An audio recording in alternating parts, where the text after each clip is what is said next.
Olá, olá, sejam bem-vindos a mais um episódio do Milk Spot. Meu nome é Letícia Sereno, estou com a Ana hoje, uma convidada muito especial que ela vai apresentar agora para vocês. Olá, pessoal, eu sou a Ana Gisele e vou pegar minha colinha para apresentar a convidada de hoje.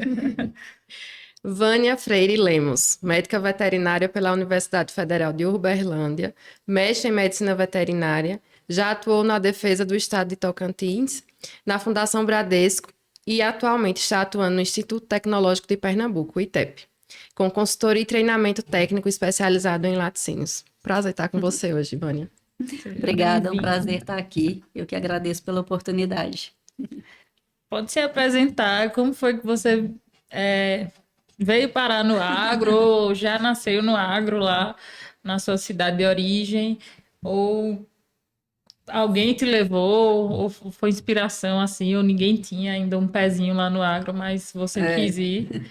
Conta Falar um um pouquinho da pouquinho. tua história, Vânia, pra Pronto. gente. Eu tive os dois pés no agro, eu tenho os dois pés no agro, acho que as mãozinhas também.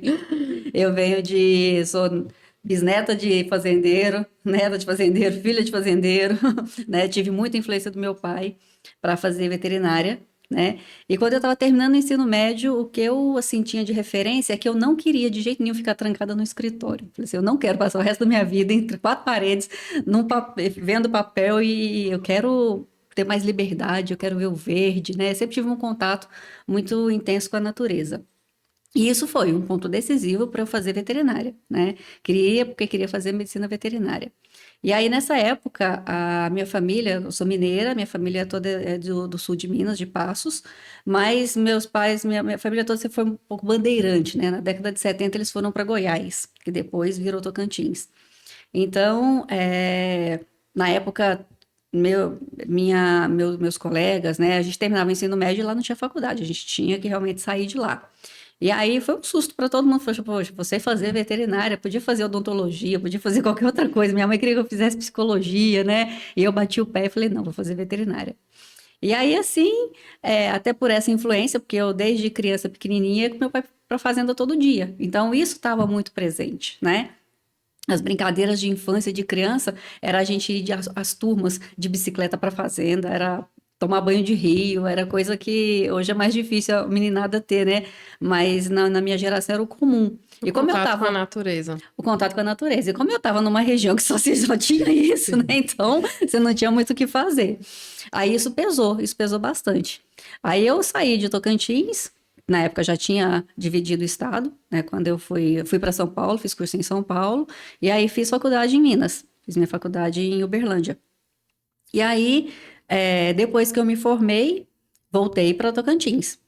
E sempre esse contato, né? E sempre gostei de grandes animais também. Nunca fui da turma de pequenos. Não, nunca fui da turma de pet, não sei nada. Lá em casa tem 4 cachorros. Quando tem algum problema, meu marido fala com você: eu não sou veterinária. Liga pro veterinário, eu também faço isso, Vânia. Não sou veterinária de cão e gato de jeito nenhum. Hoje eu só sei um pouquinho de leite, mais nada. Mas sempre gostei muito do agro mesmo, né? Pela influência. E aí trocava os plantões do hospital veterinário pelos plantões da fazenda. A faculdade que eu estudei tinha uma estrutura boa, tinham 4 fazendas, né? Então a gente podia escolher qual queria ir. E isso sempre pesou bastante. E sempre foi na linha de bovinocultura de corte, que eu estava no Tocantins, né? Então, assim que eu fui para lá, assim que eu me formei, cheguei lá, acho que numa sexta-feira, na segunda-feira eu fui procurar um colega que tinha uma fábrica de ração para pedir um estágio. Ele, não, pode vir, você começa amanhã. Aí o amanhã que ele falou, eu cheguei lá, ele me entregou a chave de um carro, era uma Saveiro na época, né? Me entregou um talão que eu fazia abastecimento no posto de gasolina, me apresentou pro pessoal do RH, falou, essa aqui é a nova estagiária que está começando aqui, passa para ela que ela vai para tal lugar, tal lugar, tal lugar. Isso finalzinho da década de 90, né? E aí Aí, ó, você vai em tal fazenda, na época se trabalhava na bovinocultura de leite com desmame precoce, creep feeding, né? Então, eu era o departamento técnico que ia a campo para treinar, para levar o sal mineral, para levar os coxinhos que os bezerros ficavam no pasto de tamanho e proporção adequada para eles, para implantar isso, e depois para acompanhar, para fazer as pesagens e todo o projeto se desenvolver, né? E aí ele me entregava a relação das fazendas que eu tinha que visitar, e Tocantins é diferente daqui, né? Então você vai ali numa fazenda, é 200 quilômetros, não é 100 ou 50 ou 30, né? E foi começando.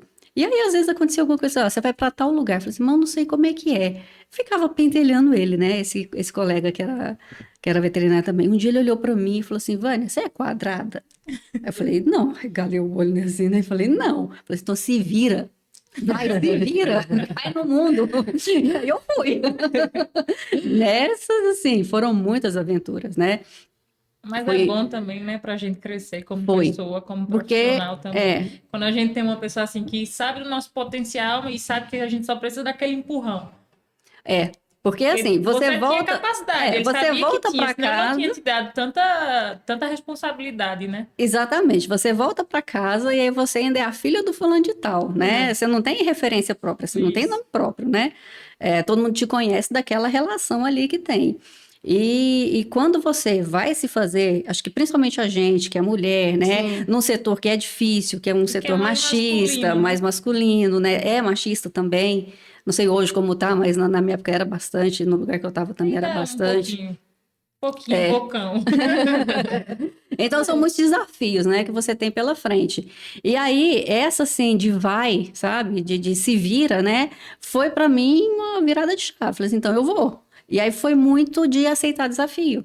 Né? Esse foi um desafio grande, era para eu ficar lá nessa empresa, era uma empresa de nutrição, era para eu ficar lá uns 3 meses, eu fiquei um ano, né, e nesse tempo eu já estava fazendo consultoria em fazenda, na parte de reprodução também, e também estava fazendo já uma especialização. Depois, por causa dessa especialização, eu fui para um outro caminho.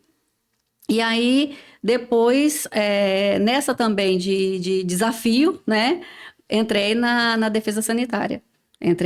Fui fiscal lá do estado, fiquei acho que uns 2 anos e pouco. Fui chefe regional de uma área, né? E aí também era desafio, porque quando a gente pegou essa tarefa, o objetivo era colocar o estado como era de alto risco, né? Colocar pelo menos como médio risco. Foi um acordo que o governador, que o presidente da agência na época tinha feito com o ministério, que, assim, olha, me dá um ano que a gente vai colocar em um ano o estado de alto para médio risco. Não, e E foi ainda pega assim, numa fase em que está em alto risco de aftosa, né? E um acordo em que em um ano a gente vai deixar em médio risco e ainda vai implantar. E era implantar tudo, porque Eu ia até perguntar a época, porque serviço de inspeção e de defesa ainda eram bem tipo, difícil no país, né? Você tinha toda a parte de estudo, de tecnologia, alguma coisa assim do tipo, mas eu lembro que aqui em Pernambuco mesmo, quando veio surgir o órgão de fiscalização, Demorou um bocado. foi quando surgiu toda essa parte de conscientização da população sobre tuberculose, aftose, raiva.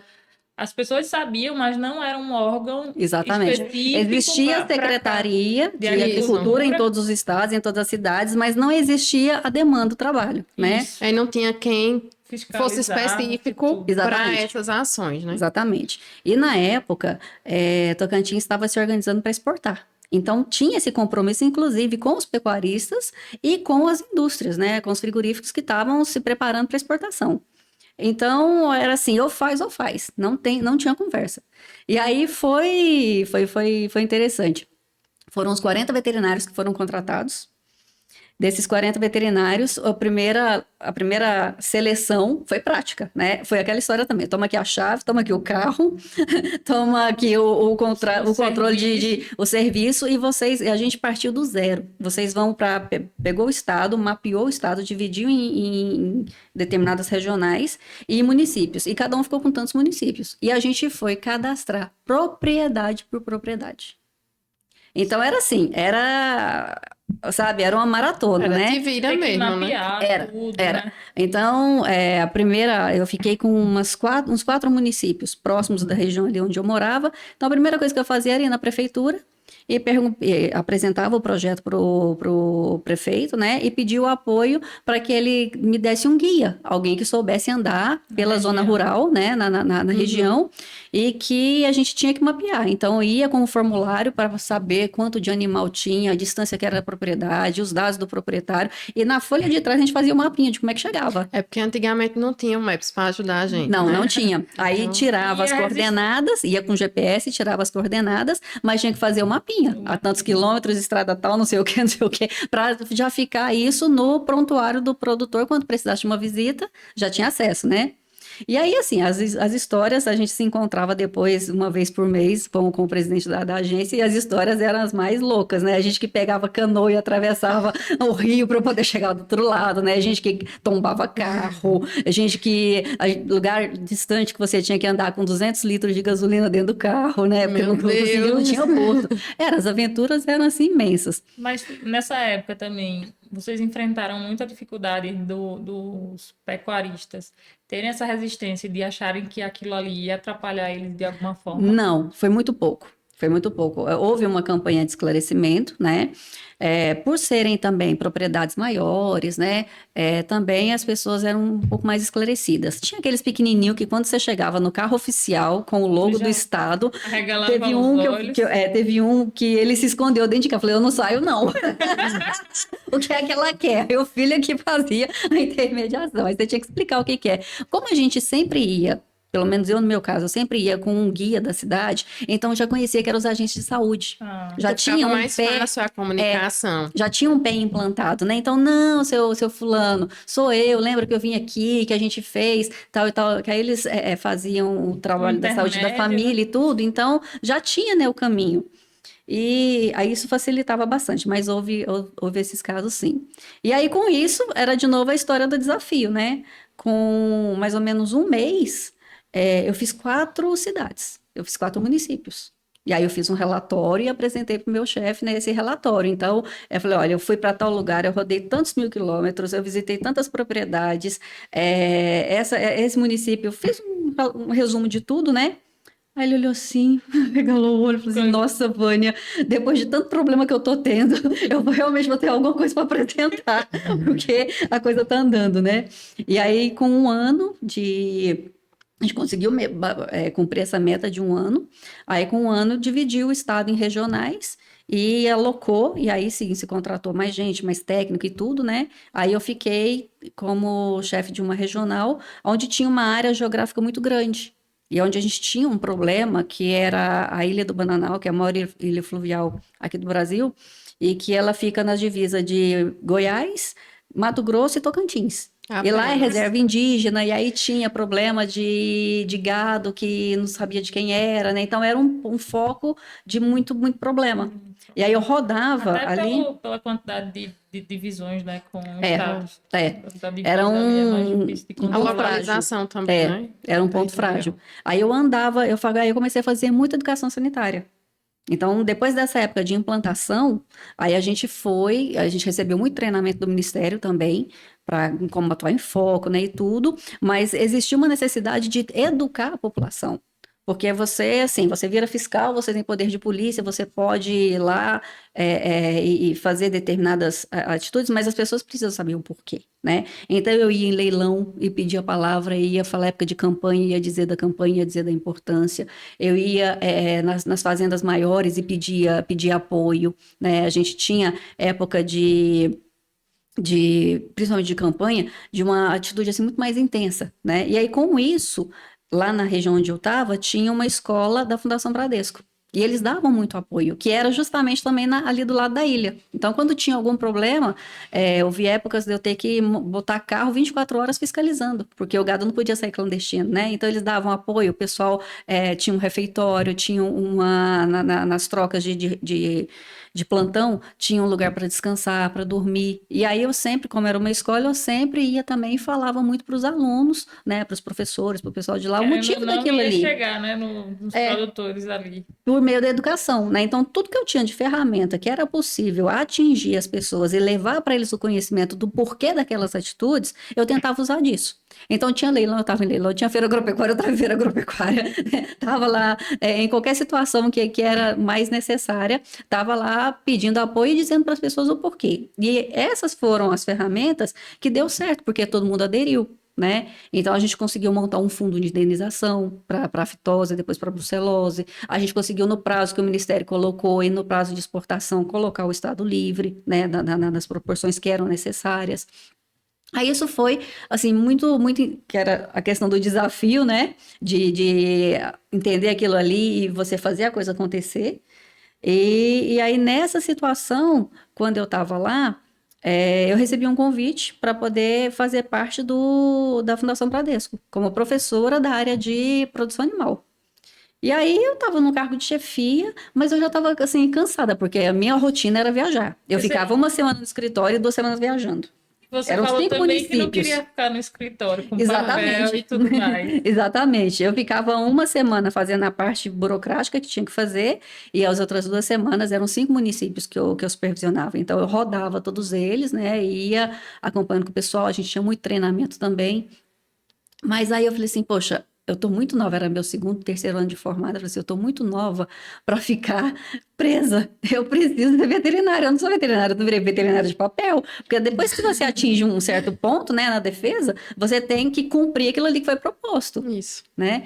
E E a parte aí, burocrática sempre é maior. exatamente, e cada vez mais ela era mais pesada, né, mais pedante. Aí eu falei assim, eu não quero isso. Eu já tinha experiência de rodar, porque o meu primeiro ano como estagiária, eu já tinha experiência de estar no campo mesmo, estar todo dia com o produtor e tudo.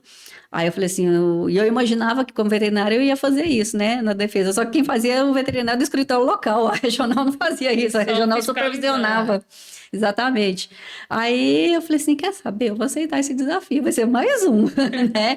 E muito assim, era uma escola. Eu não sei se eu vou lembrar aqui bem dos números, mas era uma escola assim de uns, acho que 1.500 hectares de área, né? E tinha tudo, tinha bovinocultura de leite, tinha de corte, tinha avicultura, galpão de avicultura dentro da escola para ensinar para os Poxa. alunos. Tinha suinocultura, tudo industrial, pequeno, né? Mas tudo para integrado tinha também, mais de que é 1.500 legal. alunos. Então, os alunos eram em tempo integral, os alunos entravam pequenininho, 6 anos, e saíam com o ensino médio concluso e o técnico em agropecuária, que era concomitante. E aí, professor de produção animal era professor de tudo. Então, era avicultura, era suinocultura, era bovino de leite, era bovino de corte, era equinocultura, né, o que tinha, e a fazenda, nesse molde, funcionando para gerir aquilo ali. Então, época de fazer silagem, todo mundo ia fazer silagem, porque eu precisava de silagem para os animais, né? Então, você tinha Uma rotina mesmo uma de rotina fazenda. de Como fazenda como parte ensino. prática para o ensino, né? Então, eu achei o projeto muito interessante. Eu fui lá umas 3, 4 vezes fazer palestra, e aí, na terceira vez, o vice-diretor de lá era um veterinário, um colega, falou, Vânia, você tem tudo para estar aqui, que você ia revolucionar isso aqui. Vem para cá. Aí eu falei, não tô com outra rotina e tal. Ele me fez convite assim umas 3 vezes. Aí ele olhou para mim e falou assim: Você já participou de alguma entrevista de emprego? Eu falei: Não, nunca. Porque a primeira oportunidade que eu tive foi no estágio. Eu fui num dia conversar com ele, no outro dia eu estava começando, né? No estado também, na época não foi concurso, foi um contrato. Então, eu tinha chegado de viagem e aí fui atrás de um colega que era um veterinário para saber o que estava acontecendo. Aí a secretária falou assim: Ó, ele não está aqui não, ele está lá no Sindicato Rural, está tendo uma reunião lá com vários veterinários, inclusive para contratar veterinário, vai lá. Aí eu fui assistir a palestra, no final da palestra me apresentei para o presidente da agência que estava lá palestrando, né? E falei para ele que eu estava disponível. Aí ele olhou assim, você formou aonde? Eu falei assim, em Uberlândia. Eu falei assim, não, a gente só tá dando oportunidade para quem é daqui da terra. Eu falei, mas eu sou daqui da terra, eu moro aqui, formei lá. eu só formei lá, eu moro aqui. Daí eu falei assim, tá bom, então me passa seu currículo. Aí eu passei o currículo, no outro dia ele me ligou, olha, vem aqui pegar a chave do carro, você vai botar no lugar. Então, eu nunca tinha feito uma entrevista mesmo, né? Ter participado de um processo seletivo, ter concorrido com outras pessoas, né, e tudo. Aí nessa época, o, o cidadão lá, o meu amigo, falou: vem participar de um processo seletivo, você nunca fez, você não vai perder nada com isso, né? Eu falei assim: tá bom, eu vou. Né? E fui, e aí foi tudo bem, tudo tranquilo. E aí ele falou assim: ó, você tá aprovada. Aí eu fui no presidente da agência e falei assim: olha, vim aqui para conversar contigo, que eu recebi uma proposta para eu trabalhar em tal lugar. Aí ele falou assim: Vânia, eu conheço, é muito bom, vai. Vai, aqui você deixou a porta aberta. Se você quiser voltar, eu arrumo um jeito de colocar de volta. Se você falar, não, não é isso, não quero, pode ir, mas eu acho que você vai se dar bem. Vai, porque é muito bom para você, para o perfil que você tem, para a experiência de vida, vai ser muito interessante, né? E aí eu fui. E aí foi assim, uma outra revolução, né? Teve um aluno que chegou e falou assim: olha, eu não entendo, por que que você deixou uma coisa que você tinha, você deixou um emprego, que você era chefe, e veio para cá para ser professora? Né?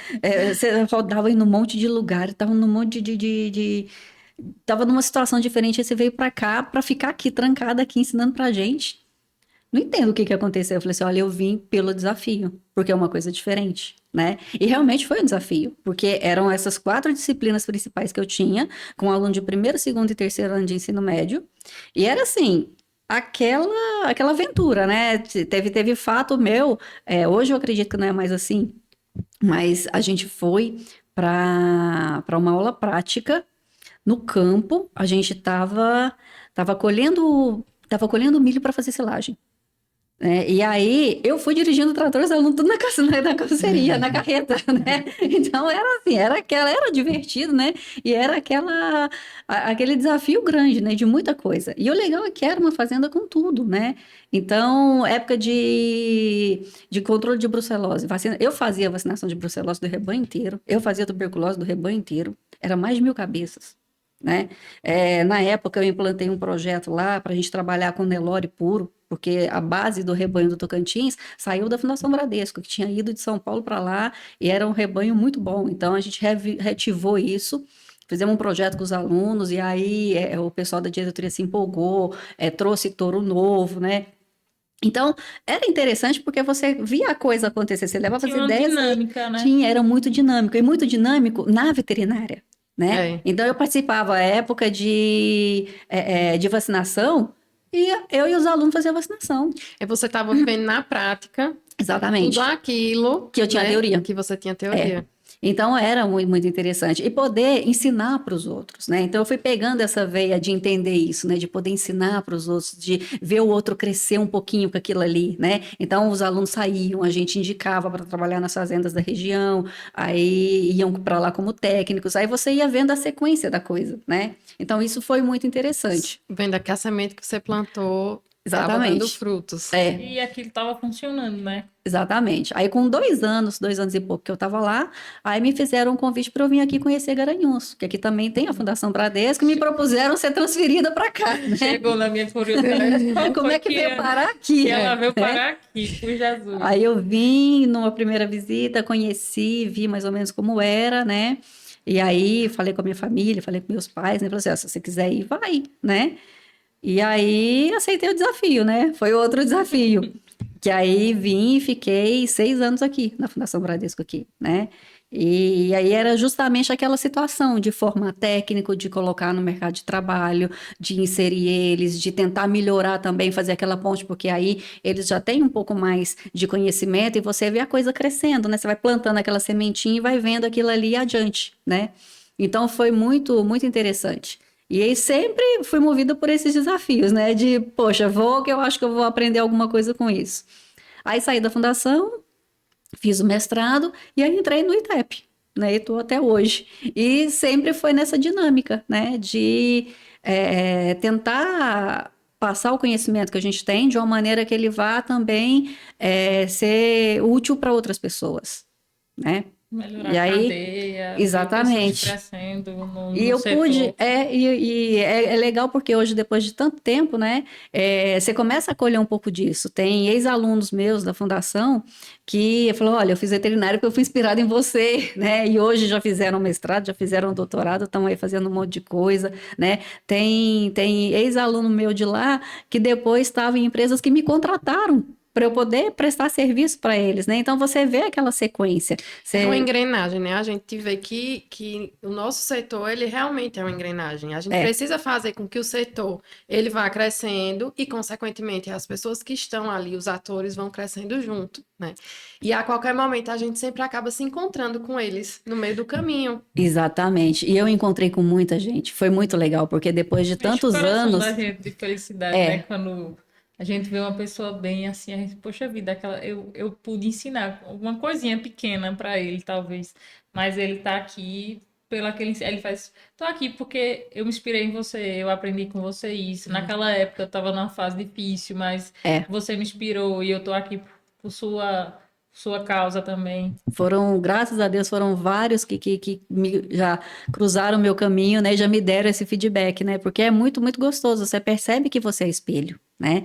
E aí, quando você vai tendo essa percepção, essa referência, você vai vendo a vida de uma maneira mais bonita, né? O tempo vai passando, vai te É o mostrando propósito, isso. né? Então eu fico assim muito feliz porque essas coisas foram nascendo, né? Foram tudo assim, nada foi projetado, nada foi natural a coisa, e ela foi surgindo. E da mesma forma surgiu o queijo, que até então também minha vida era de gado de corte, né? Para queijeira. Eu ia perguntar agora, né? Eu ia comentar isso. Você estava lá no Tocantins e que o forte era gado de corte. Veio parar numa bacia leiteira, né? E hoje trabalha com a parte de queijos, né? A gente vê seu nome muito ligado aos queijos autorais, né? E um peso muito forte em relação a isso. Como foi essa mudança? Eu já sei que seu perfil é de aceitar desafios, então com certeza, né? Foi um desafio aí também, né? Foi. Vem um pouco também do que é natural da gente, né? Porque a minha família, todo mundo faz mineiro, Benoit, que é até em homenagem a ele, né? Foi gestor do CT, foi um amigo francês e voltou para a França, né? E ele falava assim, mineiro já nasce sabendo fazer queijo, porque é incrível, né? Todos que ele conhecia fazia. Porque é muito próprio da gente, né? A história de Minas está muito ligada, inclusive, com a história da produção de queijo no Brasil. E aí, assim, minhas tias faziam queijo, minha mãe fazia queijo em casa, né? Sobrava. Meu pai criou a gente era fazenda de corte, mas também o mineiro sempre teve um pé ali com leite, né? Eu fui fazer meu estágio obrigatório na cooperativa de Passos, meu avô foi um dos fundadores da cooperativa. Então, isso sempre teve muito ligado. E aí, fazer queijo é natural, porque sempre tem um leitinho, né? Meu pai criou a gente, a escola dos 4 filhos era pago com o dinheiro do leite do mês. E então isso sempre estava muito ligado. Sobrava qualquer leitinho, vamos fazer doce de leite, vamos fazer queijo, né? Então, você, desde pequenininho tá vendo como é que faz. Então, sempre foi natural para mim fazer queijo. Na época que eu estava lá no Tocantins, na própria escola lá da fundação, lá tinha da minha produção de leite e tudo, e a gente pegava um pouco de leite para o consumo. E se eu queria comer algum queijo diferente, lá não tinha, né? Então eu fazia o queijo diferente que eu queria. Então era muito intrínseco. Desde 2000 eu faço queijo, né? Pegava as receitas e fazia muito no empírico, muito nessa coisa tradicional, né? Familiar e tudo.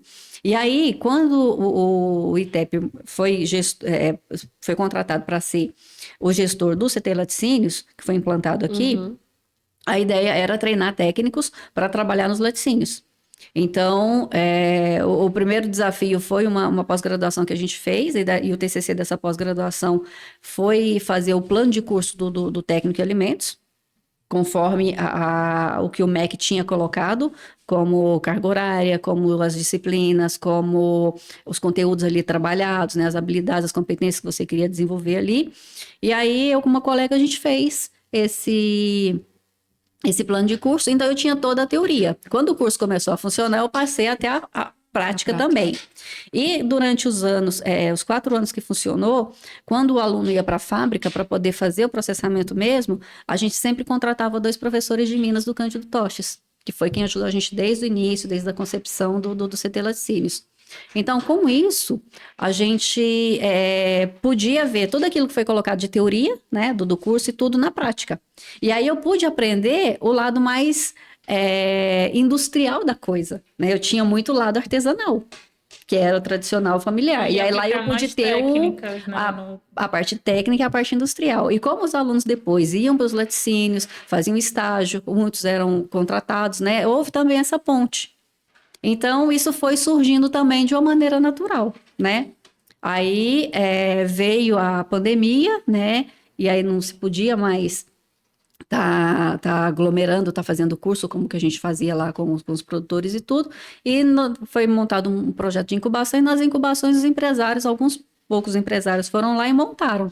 E aí a ideia foi trabalhar queijos mais especiais, mais autorais. Então nasceu daí, né, essa questão do queijo autoral. Então na prática, eu só alinhei uma coisa que eu já tinha, o conhecimento empírico, o conhecimento tradicional, depois o conhecimento técnico, depois o conhecimento industrial. Né? Foi juntar as pecinhas do quebra-cabeça. A coisa foi surgindo de uma maneira E muito se natural. aprimorando, né, nessas Aprimorando, questões. aprimorando, porque daí houve tempo também para pesquisa, houve tempo também para desenvolver produto, houve tempo também para chegar naquele contexto que era necessário, né? E aí esse foi o outro desafio, né? E o desafio maior ainda é entender isso dentro de um empreendimento. Foi quando surgiu o Sambaíba. Exatamente. E aí eu vou perguntar em relação a essa questão do empreendimento, como né? Como foi para você, na verdade, essa questão de... Você estava durante muito tempo como CLT, né?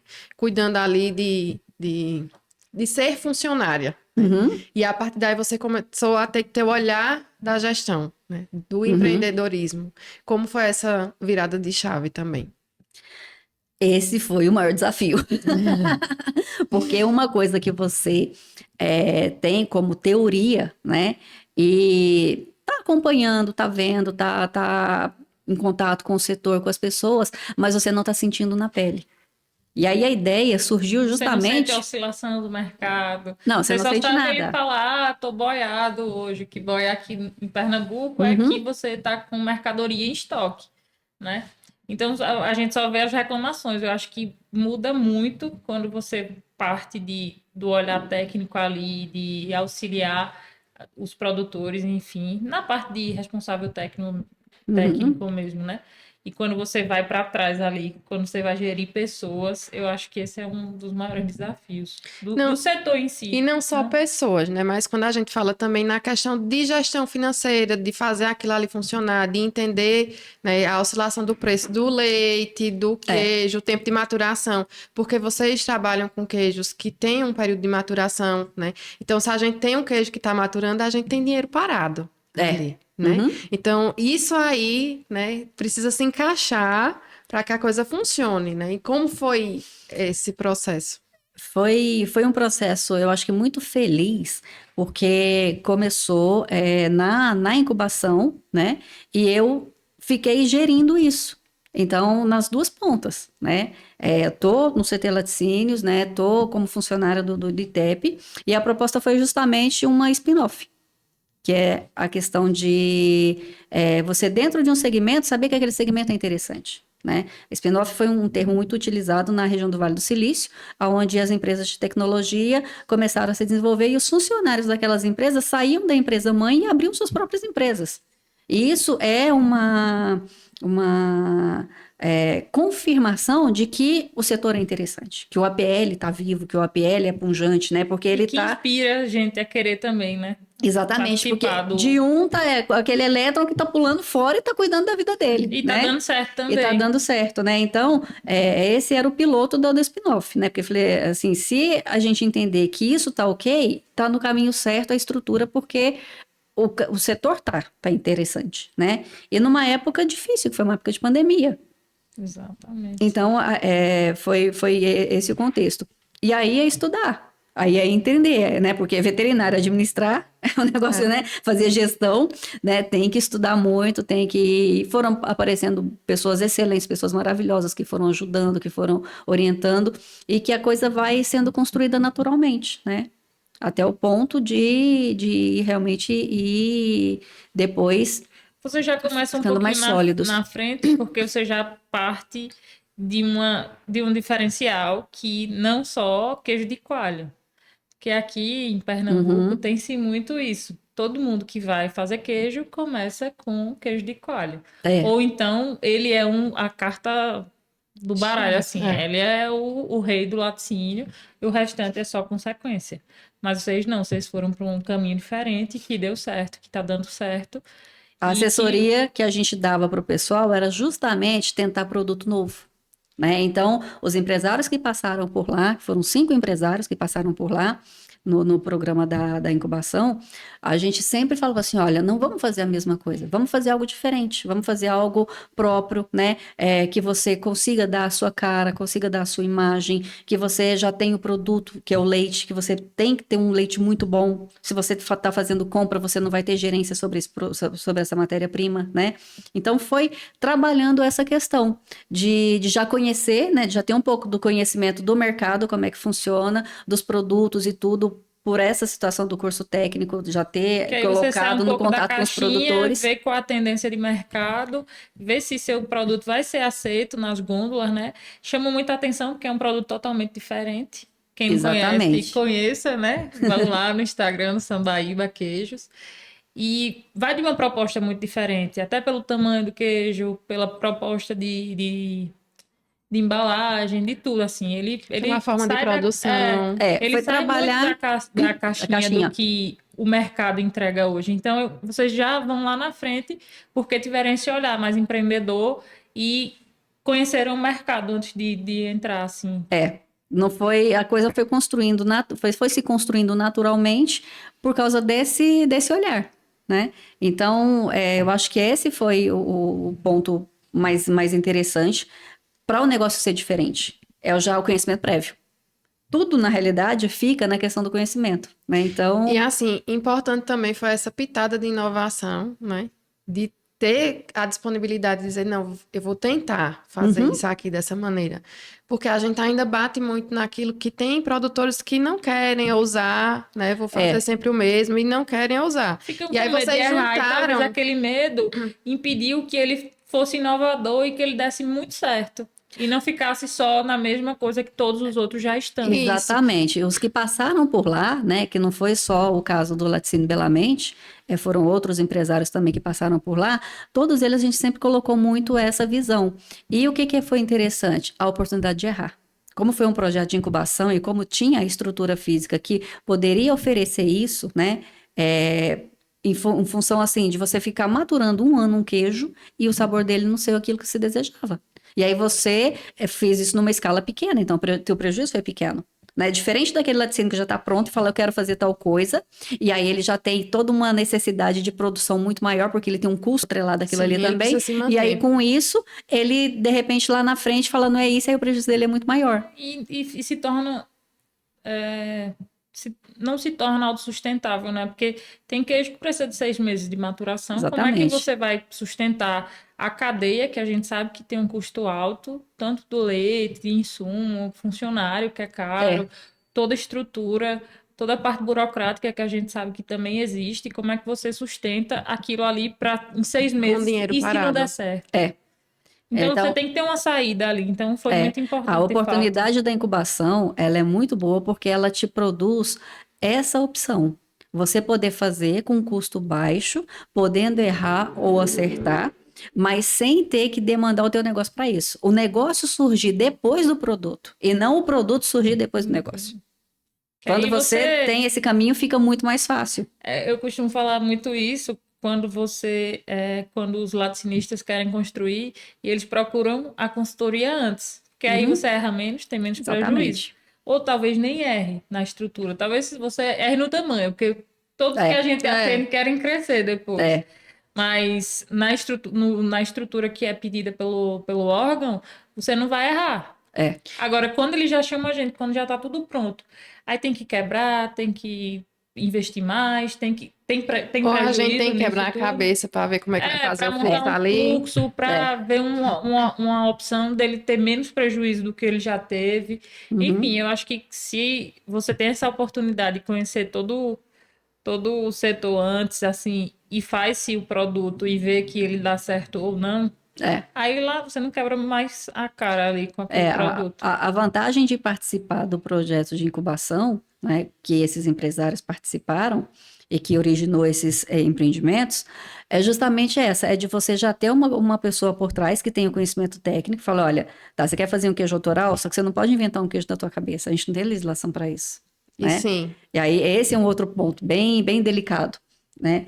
E a aí gente que está com um projeto. Pernambuco tem um projeto de queijos tem um autorais, projeto de né? lei que Que tá em a LEP tramitação. está em tramitação, eu acredito que vai sair, Tomara né? que saia, né? Mas mesmo com o projeto, você não pode simplesmente pegar um queijo, Não. colocar, sei lá, suco de manga nele e falar que é um queijo autoral porque é teu e pronto. Tem que ter, Não. Você tem um toda a história, critério, você uma tem que regra, ter do um regulamento contexto, você tem que ter o técnico. regulamento. E aí, quando você já conversa com alguém que sabe disso, né? E que você vai desenvolver esse produto e que você tem também a oportunidade de pegar o seu negócio principal, porque quem entra nisso normalmente tem a sua fazenda, normalmente tem essa produção de leite, e esse é o negócio principal dele. O laticínio é secundário. Então, o investimento que você tem em animal, o investimento que você tem em infraestrutura, o investimento que você tem em terra é muito maior do que o investimento do laticínio. O laticínio é uma consequência, ela não é a atividade principal. E aí, se você vai fazer isso como uma atividade secundária. E se você faz da tua cabeça, a possibilidade de você errar é muito grande. Sim. Se você passa a ter uma consultoria, se você passa a ter um acompanhamento, se você está numa incubação, onde você está tendo um acompanhamento técnico e que a pessoa já vai te orientando, fala assim, olha, nessa proporção tua, você não vai montar uma estrutura para 5 mil litros de leite, você vai montar uma estrutura pequena, você vai montar uma estrutura que você vai fazer uma pasteurização lenta ao invés de uma rápida, dimensionar o equipamento, dimensionar o Porque você negócio, também em precisa função da entender. produção, da atividade principal dele, que são os animais, que é a fazenda, né? Não, e além de entender a atividade principal, você tem que entender também qual é a capacidade de crescimento dele, até onde aquele produtor qual quer a chegar, perspectiva qual a que ele tem. perspectiva dele, É. né? O produto que ele vai produzir, né? É um queijo maturado, são 6 meses, certo? Então, qual a escala que a gente vai produzir esse Exatamente. produto? Tudo isso tem que ser avaliado antes e com calma, né? Dimensionar todo o espaço, questão de câmara fria, de tudo, né? Pensar Até o leite vai interferir, porque a gente tem estações bem o leite do verão marcadas e o leite do inverno. e isso interfere diretamente no sabor do queijo, Exatamente. na qualidade da bactéria, se eu posso falar isso, não sei. Nas bactérias acidoláticas que vão estar presentes. Então, tudo isso vai interferir. Então, tem que ser uma coisa muito bem estudada, muito bem desenhada, para que não dê errado lá na frente, né? Você tem o queijo do inverno e o queijo do verão, né? Exatamente. E se você tem essa oportunidade de passar por uma incubação, né, e ter esse desenvolvimento prévio dos produtos e saber o que acontece ao longo de um ano, você também passa a ter muito mais noção depois para treinar seu funcionário, para poder montar o RH, você passa a ter noção do mercado, né? Quais são as épocas de maior consumo, o delay que eu tenho entre produzir e vender, o tempo de maturação. Aí você consegue planejar o negócio de uma maneira muito mais tranquila. Ela vai acontecendo naturalmente, sem aquele investimento tão alto e sem quebrar tanta cara. Porque aí também você pega, pronto, se você pegasse um queijo do reino, você tem que se preparar para a época que mais vende. Aqui em Pernambuco, a gente pensa que é Natal, mas não é, é São João. Então, você tem que se programar para aquela época sazonal que seu queijo sai mais. Não adianta eu começar a produzir em uma época que depois ele vai ficar com estoque. Exatamente. E a maturação dele vai passar do ponto. Eu conheço uma pessoa isso. que perdeu o time na venda do queijo do reino. Né? Porque atrasou a produção por um problema operacional e quando começou a produzir, o pessoal estava colocando no mercado, ele não tinha o queijo pronto, né? E quando ele foi botar no mercado, o tempo já tinha passado. Aí então você perde tem a muito venda. isso. Então tem que ter também esse estudo de mercado, porque não é todo queijo que vende toda a época do ano. Exato. Igual um queijo de coalho, igual um queijo mussarela, que ele tem ali todo o setor. Mas tem queijos que são mais especiais, que você tem que colocar em gôndolas de supermercados mais requintados. Então, tudo isso conta. O público-alvo, né? Eu ia comentar público-alvo. sobre isso, né? Tem um público específico para aquele tipo de queijo, para aquele sabor daquele queijo. E quando você entra com queijo autoral, você tem que fazer o produto e o consumidor. Porque você tem que treinar Ele não existe, a comer ele não aquilo. existe pelo conhecimento que ele tem daquilo ali. Você tem que Exatamente, você tem que fazer, você tem que treinar também ele, você tem que fazer esse seu cliente, isso. né? Ele entender, ele compreender que produto que é aquele, o que está por trás, degustações. Aí você tem que criar o mercado também. Você cria o produto e você cria o mercado. Então é uma lógica totalmente diferente do que você está falando, da mussarela e do queijo do reino. Desculpa, do queijo coalho. Que né? já é criado. Ele serve ele vai em toda receita, ele dá com tudo, e não é todo queijo que é assim. Tem uma harmonização diferente, tem queijo que vai com a fruta, tem queijo que vai com vinho, tem queijo que... Enfim. Aí os desafios são muito maiores, né?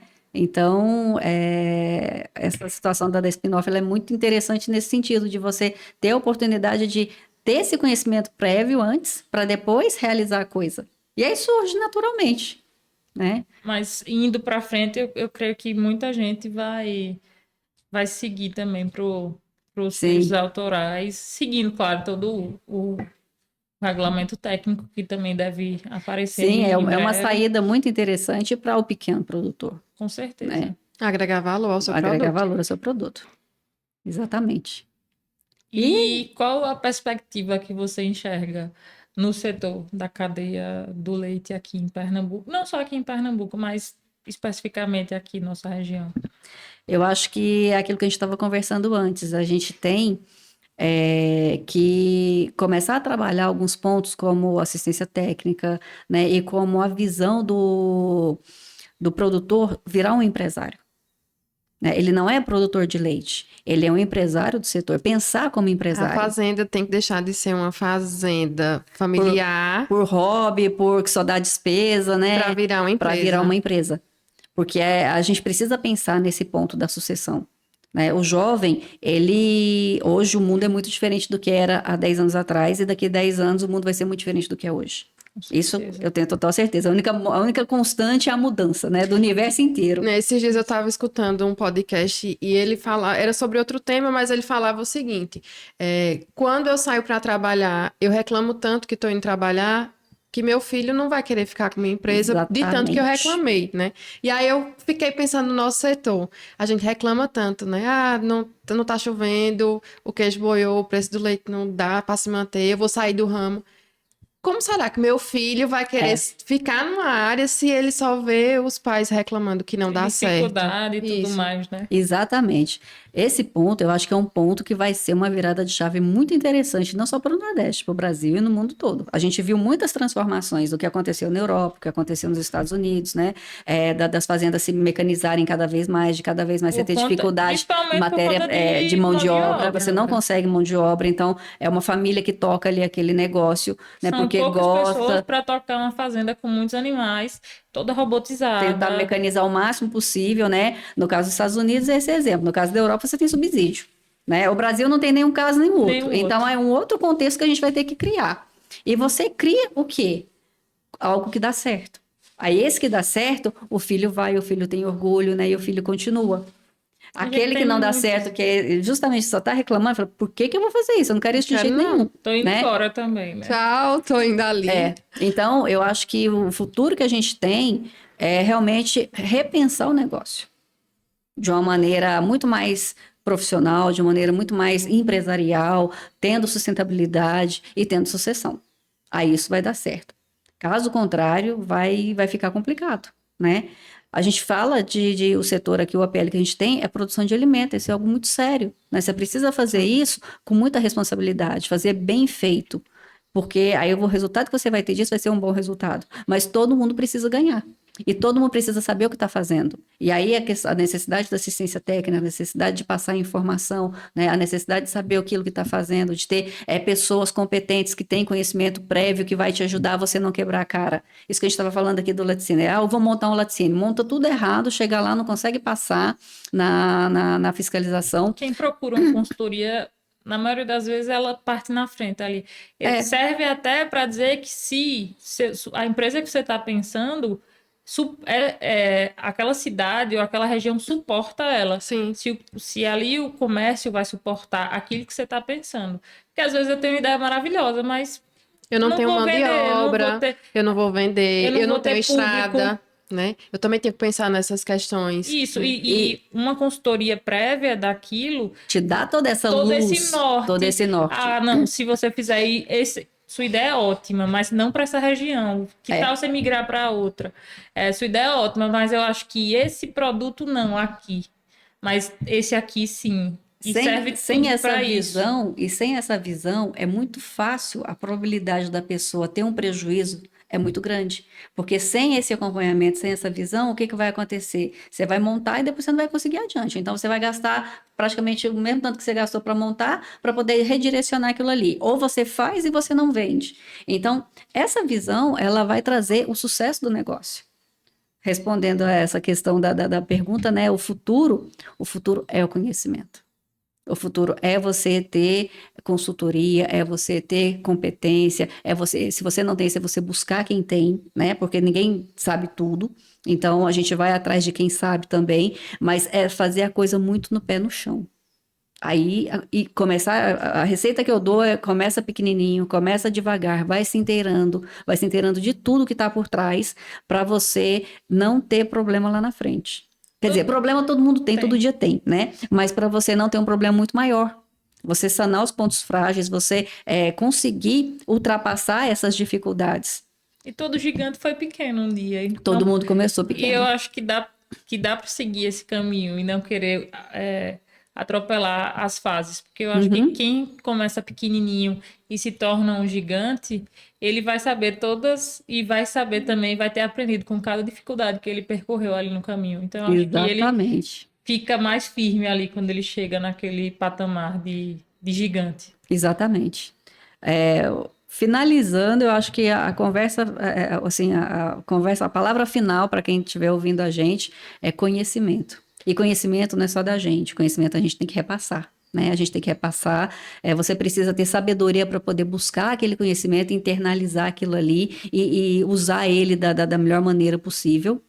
Então, acho que fica, né, aí esse viés de você ensinar alguma coisa, as pessoas aprenderem e utilizarem aquilo ali para na sua vida, no seu cotidiano e crescer com aquilo ali. É meio que bíblico também, porque Deus, quando ele dá os dons e depois ele volta para saber o que você fez, ele toma o de quem ficou, que guardou para ele e não fez nada, né? E ele Exatamente. multiplica o de quem conseguiu multiplicar e passar para mais pessoas. Eu não sei a passagem ao certo, mas é quase isso, assim. Uhum, Quando você tem um conhecimento e você guarda só para si, ele, se você morre, ele morre com você. Mas se exatamente. você passa para mais pessoas, aquilo ali vai se perpetuar e vai É. Uhum, eternalizar, se é isso que cabe a palavra. não, é bem isso mesmo. Vânia, tem expectativa ou perspectiva de ter outro tipo de programa como esse, de incubação, no nosso segmento? A estrutura ali do CT Laticínio está passando por uma readequação, né? O dono de toda aquela estrutura ali é o governo do estado, é a Secretaria de Ciência e Tecnologia, e eles, desde o ano passado, pediram a devolução do prédio para o ITEP, e está se estudando uma nova roupagem. Então, eu acredito que não só no que foi discutido até agora, que foi apresentado até agora, não só no APL do leite, mas também em outros APLs que estão surgindo aqui, né, como turismo, como vitivinicultura, né, como apoio via incubação para o jovem, né. A gente tem aí o Porto Digital, que foi uma coisa que deu muito certo no estado, a gente tem aí vários exemplos interessantes. Então, a ideia é transformar a estrutura física ali num outro modelo que venha atender essa demanda, né? Isso está sendo estudado e está sendo definido. Como é que realmente vai estar funcionando, né? Mas eu acredito que os que passaram por lá e os que vão passar também têm toda essa oportunidade de aproveitar da infraestrutura que tem para poder desenvolver novos empreendimentos, né? E desenvolver aqui esse mercado local com coisas novas, né? Buscando a inovação, que eu acho que é o que todo mundo está meio que de olho, né? Que está querendo agregar e está querendo construir coisas E sair diferentes da também. caixinha, né? Sair da caixinha, exatamente. Uhum. Na produção desses queijos autorais, né? Como foi que surgiu a ideia desses produtos especificamente? É, a ideia dos produtos foi levando em conta o mercado, né, o mercado local, assim, porque quando você vai consumir um produto que você já conhece, você já tem nos seus neurônios, você já tem aquela impressão de textura, de aroma, de sabor e tudo. E quando você vai pegar uma coisa nova, você vai ter que criar aquilo ali, você vai criar um novo engrama. E aí você vai criar aquele caminho ali para o seu cérebro poder conhecer aquilo ali. Então a gente partiu de um estudo de que o que aqui o perfil das pessoas que estão aqui na região poderiam gostar. Esse foi o primeiro estudo. Queijo do reino todo mundo gosta, né? Tá muito característico aqui, né? Você Então, acha, interrompendo, você acha que depois que as vinícolas surgiram, melhorou um pouco também do viés tipo Muito. de queijo que você Eu ia vende? chegar lá. Ia? Ia. Eu não esqueci. Só meu pensamento já vai lá. Se eu perguntasse, não esqueço. Eu tenho certeza que isso influenciou bastante. Mas na questão da escolha dos produtos, foi primeiro trabalhar um queijo maturado, né? Porque o normal do queijo é ser maturado, não é ser fresco. Esse é o normal do queijo, né? Aqui é que a gente tem um consumo de queijo fresco, que é o queijo coalho, um queijo com uma semana, né? E ali na região ali do Rio, na região ali, uma região próxima ali da divisa do Rio com São Paulo também, desculpa, com Minas, tem muito consumo do Minas Frescal, né? Mas quando vem uma pessoa de fora e prova um queijo Minas Frescal, por exemplo, fala, isso aqui não é queijo, é só a massa coagulada, massa. porque ela não tem sabor. Na história da humanidade, há mais de 8.000 anos, o normal é você fazer o queijo e ele maturar.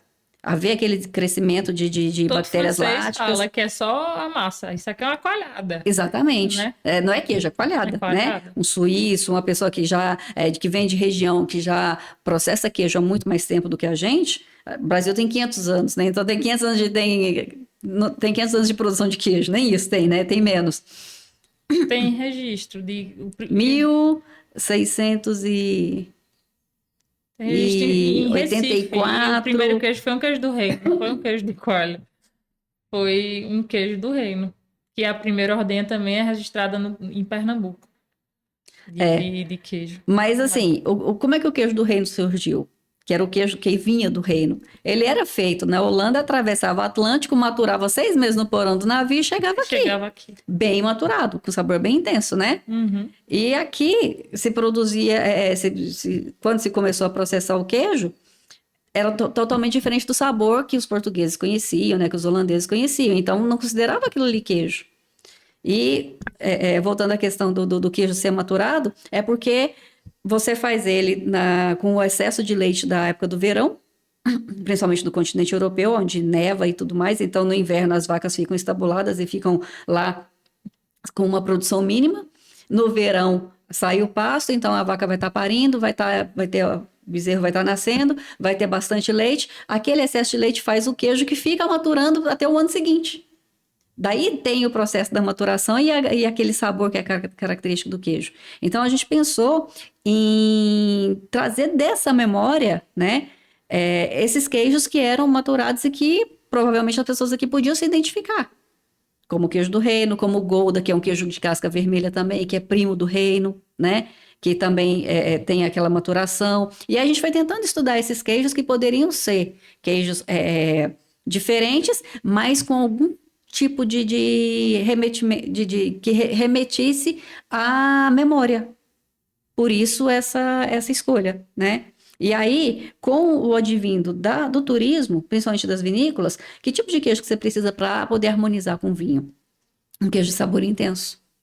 Então, um queijo de sabor intenso precisa passar por uma maturação longa. Daí, essa escolha também, né? Dos fermentos, do que dá a questão do sabor, mistura de fermentos, e aí tempos diferentes e processos diferentes também, para poder você atingir aquele protótipo que você imaginou em textura, em cor, em sabor e aroma, O tipo que de vai leite combinar também, né? o tipo de leite que vai combinar com determinados tipos de vinho também. Que aí na harmonização você consegue fazer isso de uma maneira mais tranquila. Aí pensando também em pratos, pensando também em harmonização com fruta, com suco, com chá, né? Com outras possibilidades para se criar o mercado. Criar o produto e criar o mercado. Uhum. Fala um pouco também, a gente já falou muita coisa técnica, mas vamos puxar um pouquinho para o lado pessoal. Quem é Vânia como pessoa, como mulher, esposa, mãe? Fala um pouquinho. A Vânia é a mãe da Letícia, né? A esposa do Ingo, que está aqui já há 20 e poucos anos, né? Fui muito bem acolhida aqui por essa terra, né? Não vim com a ideia de ficar, confesso que não vim com a ideia de ficar tanto tempo, né? Era mais um desafio e outros iam aparecer no meio do caminho e eu não achava que fosse aqui. Mas me sinto muito acolhida, gosto muito da região, gosto muito do nordestino. O nordestino é muito acolhedor. Sempre me dei muito bem, né, aqui. E hoje eu acho que eu sou uma pessoa que eu comecei a ver um pouquinho, a tentar buscar a beleza nas coisas, a beleza na vida, né? Sempre gostei muito da natureza, sempre gostei muito do verde. Mas quando você entende isso como parte sua também, né? De ouvir um passarinho cantar e você se alegrar com aquilo ali e dizer, nossa, que bênção poder, né, ter isso, né? Eu acho que já é um pouquinho dessa característica que a maturidade vai trazendo pra gente, né? Então, assim, aceitar os desafios é interessante, mas perceber que por trás tem muitos seres humanos, tem a fraternidade, tem a solidariedade, tem enxergar a beleza na vida, né? E você começar a colher isso daquelas pessoas que vêm falar, olha, lembra daquela vez que eu estava assim, que estava assado, que você me ajudou, então que você me serviu de tal coisa. Esse feedback é uma retroalimentação, né? Para se buscar plantar essa sementinha que talvez daqui a 10 anos muitas outras pessoas vão estar fazendo seus queijos autorais, vão estar aí no mercado também, vão estar buscando outras opções e partindo daquela ideia, né? Partindo daquela situação. E hoje, olha, as coisas acontecem rápido. Em 2018, quando foi o primeiro curso, quando foi a primeira série de cursos que a gente fez lá no CT para queijos finos, os laticínios que hoje estão estruturados aqui passaram por lá. Né? Então, a Polilac, o dono da Polilac foi lá, foi meu aluno, né? O dono da Puríssimo da Fazenda foi lá, foi meu aluno. Então, muita gente que hoje já está aí no mercado, está produzindo, né? Firmado, que a coisa já está consolidada, há 5 anos atrás, 6 anos atrás, estava nesse sonho, pensando, né, em fazer essas coisas e a gente estava participando. Então, daqui 10 anos também, eu tenho certeza que várias outras pessoas também, nesse meio tempo, muitos alunos passaram por lá, muitas pessoas fizeram curso, foram treinados, e as coisas vão acontecendo meio que naturalmente, eu percebo isso. E quando você passa a perceber essa beleza dessa engrenagem, eu gostei da palavra que você colocou, que foi a engrenagem, você vê as coisas se somando. Ninguém faz nada sozinho, né? Acho que a questão da Vânia que você perguntou, do eu, né? É você perceber a necessidade de se juntar, né? De se associar, de estar junto com as pessoas. Sozinho a gente chega num caminho curtinho, mas quando a gente vai com alguém, a gente consegue percorrer um caminho mais longo. E mais que isso, é enxergar a beleza do caminhar. Sim. Você não deixar por futuro, né? Você está fazendo agora. Você está fazendo agora, né? E enxergar a beleza do agora. No agora, Sim. Né? Enxergar a beleza do agora, porque as coisas estão acontecendo, constantemente estão acontecendo. E você perceber essa beleza, né? Então, o que eu tento passar para a Letícia, que eu tento colocar como aprendizado para mim, que é difícil, né? Não é nada fácil. Você ser o seu maior desafio, né? Você se perceber, você controlar suas emoções, você medir aquilo que você está pensando e falando, você perceber o outro numa outra dimensão, né? Não aquela dimensão egóica do eu primeiro. Esse é o caminho atual, né? Difícil, é o desafio, né? Mas eu acho que leva a gente lá na frente, né? Que aí a gente é um dentinho a mais da engrenagem que vai fazer essa roda girar melhor. E enxergando a beleza de tudo isso. É o óleo, né? É o óleo da engrenagem. É o óleo, Vânia, se Letícia chegasse para você hoje e dissesse, mãe, vou fazer veterinária, qual seria o conselho que você daria para ela? Ela tem uma influência complicada, né? Porque a gente mora numa fazenda, o pai é agrônomo, a mãe é veterinária, então ela tem muita influência, né? Ela tá na cidade, também tem um curso, mas ela não precisava desgarrado com o da mãe. Eu ia dizer para ela fazer o que fosse deixar ela feliz, né? Pode ser veterinária, pode ser artes plásticas, pode ser cinema, pode ser qualquer coisa, né? Mas a gente tem que fazer aquilo que deixa a gente feliz. Porque trabalhar, todo mundo trabalha, né? Fazer aquilo que foi proposto, todo mundo faz. Mas aquilo que você gosta, aquilo que te faz acordar cedo, aquilo que te tira da cama num dia frio, aquilo que você percebe que tem outras pessoas que dependem de você também, que estão precisando daquele apoio ou daquela assessoria, aquele serviço que você precisa, né? E que você faz com carinho, que você faz com amor, ele não é difícil. Ele não é um trabalho. Eu digo que é uma brincadeira, né? Você vai ali brincar, você vai se divertir com aquilo ali. É diferente de você fazer por obrigação. Você de cara feia, cansado, mal-humorado. Queria ficar reclamando, né? Que nem você tô reclamando porque isso não dá certo, não sei o quê. Você fazer aquilo que não dá certo. Você fazer aquilo que você não gosta, tá no caminho errado, vai buscar o caminho certo. Você tem que fazer o que dá, você tem que fazer aquilo que te faz bem e que te dá aquilo que você precisa. né? Seja o retorno financeiro, seja o resultado daquela operação que você tá buscando, mas se não está funcionando, é porque Tem precisa alguma coisa rever. errada, Tem né? que voltar, dar um passinho atrás e rever. Mas a coisa dá certo quando você faz aquilo que você gosta. Parece que assim, os caminhos vão se abrindo de uma certa maneira, né? As coisas vai fluindo tão naturalmente, tudo vai acontecendo numa sequência assim com muita facilidade. Você não tem pedra no O caminho caminho. vai abrindo, Vai assim, né? abrindo, o caminho vai surgindo, vai abrindo e as coisas vão acontecendo. Às vezes você Mas acha que é o fim ali da linha e quando você olha ainda tem e você não é, enxerga mais o final. mas a receita disso é fazer aquilo que faz o teu olho brilhar.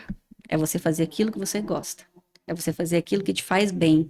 Porque aí não tem 5 horas da manhã que é ruim, não tem sábado 8 Você horas da acorda 3 horas noite. da Tem manhã dia sabe? difícil, tem dia difícil, como em mas, qualquer né, a escolha. gente sabe entender que é aquilo que faz Que te move. É coração aquilo bater que te move. forte, né? É.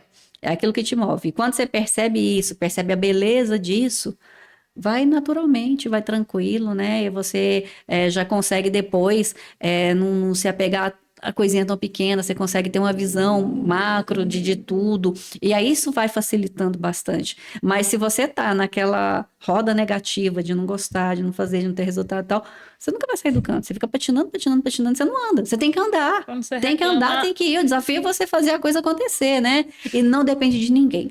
Só depende de você. De mais ninguém. Aí, pegando essa sua deixa, você acha que na nossa área, a nossa região é uma região propícia para o mercado de trabalho? Eu acho que é um baita de um desafio. O Nordeste é um baita de um desafio, né? É, eu posso até comparar com outras, na minha experiência, comparar com outras regiões, mas é um povo encantador. É uma região muito boa, de muito potencial. A gente tem muito o que fazer. A gente tem uma coisa que nem todos os estados têm, que é muito consumidor próximo. Então a gente tem que pensar no que, é que as pessoas querem. A gente tem que buscar aquilo que realmente vai trazer aquilo que as pessoas anseiam e desejam, né? E isso já é, acho que na minha visão, já é a resposta, porque você faz as coisas para as pessoas. Você precisa estar, tem até um ditado, né? Como é que é? Quem não serve, Quem não quem vive não para vive para servir, servir, não não serve serve para para viver. viver. verdade. E você serve a quem? Você não serve a si, você serve ao outro.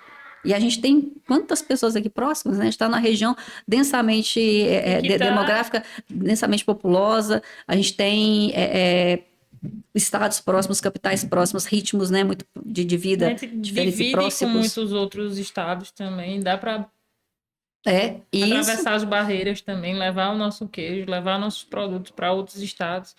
Tudo isso é propício para quem isso quer se são as firmar na. pessoas, né? E aí, se a gente está fazendo isso para as pessoas e as pessoas estão aqui, a gente tem um baita de um potencial. Eu só acho assim que daqui 10 anos tudo vai estar muito diferente. A gente tem que abrir a cabeça, a gente tem que estudar, a gente tem que se reinventar, né? Acho que para quem está no mercado já há bastante tempo e tudo, a gente precisa se reinventar, a gente precisa estar sempre constantemente estudando e se adaptando para as mudanças que vão estar acontecendo. O próprio planeta, né, tá a cada dia, acho que já começou um ano louco, né, com muito gelo num canto e queimada em outro e tanta coisa.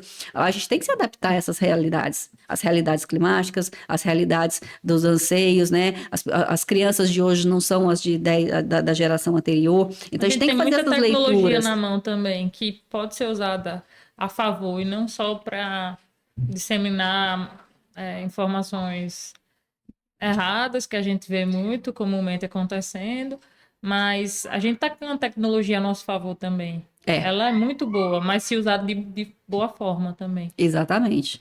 Então é buscar tudo isso, conhecimento e sabedoria. Conhecimento, você ficar rolando no feed, você só está passando, você não está Vendo, você absorvendo não está nada. absorvendo nada. Você precisa absorver, você precisa ir a fundo, você precisa estudar, E você você precisa precisa usar aquilo entender. que você viu com sabedoria, né? Aplicar com Exatamente, sabedoria. exatamente. E falando em sabedoria, Deus para Vânia, quem ele é, quem ele rege. Deus, eu acho que é uma força maior, é uma força. extremamente inteligente, que construiu tudo, né? Que a gente sabe isso aqui dele, né? De todo esse universo, né? Quantos planetas, quantas galáxias, quantas coisas existem aí fora do que a gente conhece e fora do que a gente conhece também. Então, a gente é uma gotinha de água no oceano, mas é uma fonte criadora e que a gente, com fé, né, no que tudo isso pode nos proporcionar e no que nós podemos fazer, porque aquela fé que é cega, né, e que você fica esperando cair do céu, né, se Deus me ajudar, se Deus fizer isso por mim, não deu certo porque Deus não quis. Não, Ele quer tudo, mas você tem que dar seu passo, né? Você Então, tem que querer também, né? você precisa estar inserido nisso como filho de Deus e fazer a obra. O movimento é seu. O movimento é seu. Ele dá a Exatamente. promessa. Né? Exatamente. Mas o movimento precisa ser seu. Ele ajuda. Nossa, quantas vezes a gente não pede e não acontece, Fazer né? por onde que eu te Mas a ajudarei. gente tem que fazer a nossa parte, né? Então, o fazer é a grande diferença. É você entender isso e você não esperar cair do céu, é você fazer acontecer. É você ir atrás e fazer acontecer. Enfrentar os desafios, né, Vânia? Enfrentar o desafio, dar conta do desafio.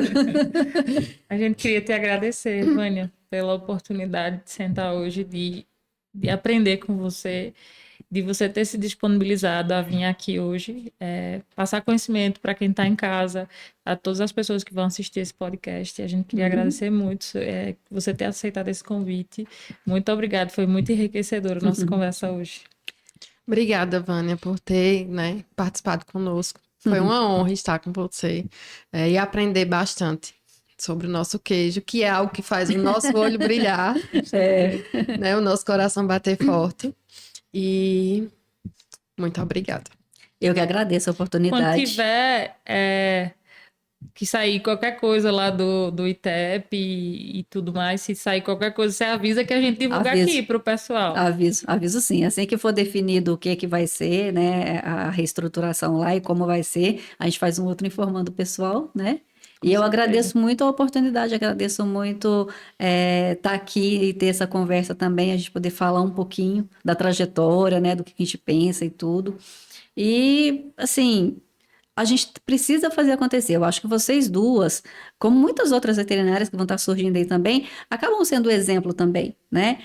De tá no setor, de estar aí levantando a bandeira, a mulher, num outro contexto, diferente do que a gente via anos atrás, né? E agora, na mídia, com a tecnologia, com a inovação, com tudo. Então, parabéns para vocês por fazerem isso, por mostrar essa cara também, por estimular a gente a estar aqui, né? Se não fosse por vocês, eu e tantas outras pessoas que passaram já e que vão passar por aqui também, a gente não teria essa oportunidade. Então, na realidade, eu queria agradecer a vocês, né, por essa iniciativa e continuem, porque a gente ainda tem muito o que fazer, o que construir. E o que mostrar para que as pessoas se inspirem também. Exatamente. E nasceu com esse intuito, né, Ana? De mostrar histórias como a sua, que são inspiradoras, que eu tenho certeza que não só quando você foi professora, mas hoje, ainda sendo, né, e vindo aqui, você também vai inspirar Muitas pessoas, né?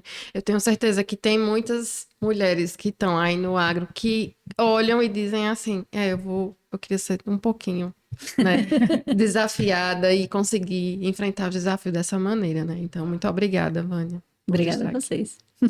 E é isso, pessoal. Você que ficou aqui até o final, curte, comenta, compartilha, ativa o sininho.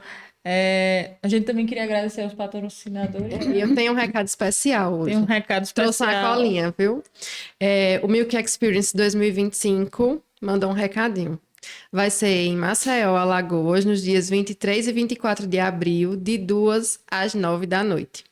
Lá vão ser 2 dias de imersão, né?